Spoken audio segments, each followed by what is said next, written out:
अऊज़ु बिल्लाहि मिनश शैतानिर रजीम बिस्मिल्लाहिर रहमानिर रहीम। अस्सलाम वालेकुम नाज़रीन, मैं हूं आपका होस्ट मोहम्मद अकील और हमारे इस चैनल में आप सबको खुश आमदीद। चलिए नाज़रीन शुरू करते हैं आज की अमेजिंग वीडियो। मुअज़्ज़िज़ नाज़रीन करामी, एक मर्तबा हज़रत ईसा अलैहिस्सलाम अपने साथियों के साथ रास्ते पर चल रहे थे। इतने में आपके हवारियों ने कहा कि ए ईसा इब्ने मरियम, क्या आपका अल्लाह आसमान से खाना उतार सकता है? तो ये सुनकर हज़रत ईसा इब्ने मरियम ने कहा कि ए लोगों, अगर तुम मोमिन हो तो अल्लाह से डरो। तो लोगों ने कहा कि हम तो अपने ईमान को ताजगी हासिल कर रहे हैं ताकि हम अल्लाह की कुदरत को देखें और पेट भरकर अपने ईमान को बढ़ाएं, और जो लोग कुफ्र हैं उनका ईमान आग पर हो जाए। तो बस ये सुनकर अल्लाह के नबी हज़रत ईसा अलैहिस्सलाम ने अपने हाथों को आसमानों पर बुलंद किया और दुआ मांगी कि अल्लाह हमारे लिए आसमान से दस्तरखान पर खाना उतार, ताकि ये हमारे और हमारे आने के बाद वाले लोगों के लिए ईद की निशानी बन जाए।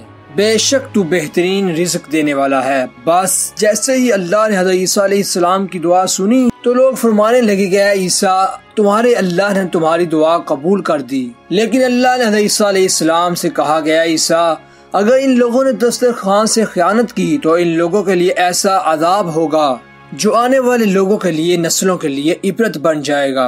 और जैसे ही फरिश्ते आसमान से दस्तरखान में खाना उतार कर ले आए तो उसमें 7 मछलियाँ और 7 रोटियाँ थीं।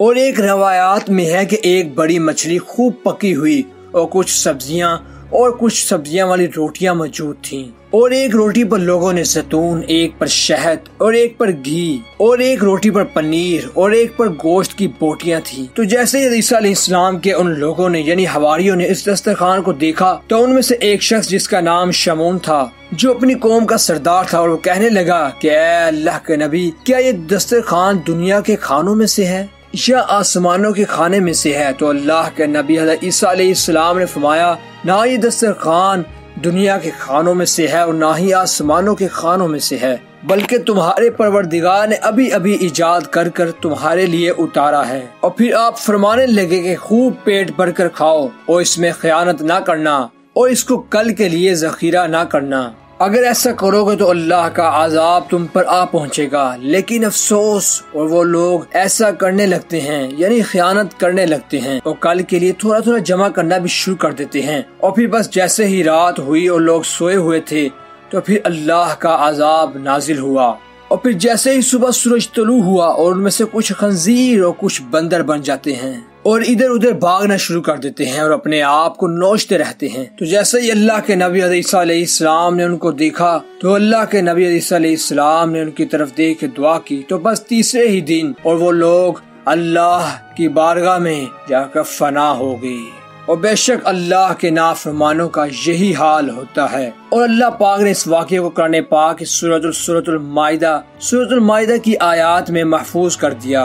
और तभी इस सूरत को माइदा यानी दस्तरखान कहते हैं। ऐ अल्लाह, हम सबको अपने फरमाबरदार बंदों में शामिल फरमा, उन जैसे बंदों पर जिन पर तेरा फजल हुआ और ना कि उन पर जिन पर तेरा गज़बनाक हुआ और ना बहके हुओं का। तो दोस्तों, ये थी आज की हमारी मुख्तसर वीडियो। हम उम्मीद करते हैं कि आपको आज की मालूमात काफी पसंद आई होगी। वीडियो पसंद आने की सूरत में से अपने दोस्तों के साथ ज्यादा से ज्यादा शेयर कीजिएगा। दोबारा जल्द हाजिर होंगे एक अच्छी और नई वीडियो के साथ। इजाजत दीजिए, अल्लाह हाफिज।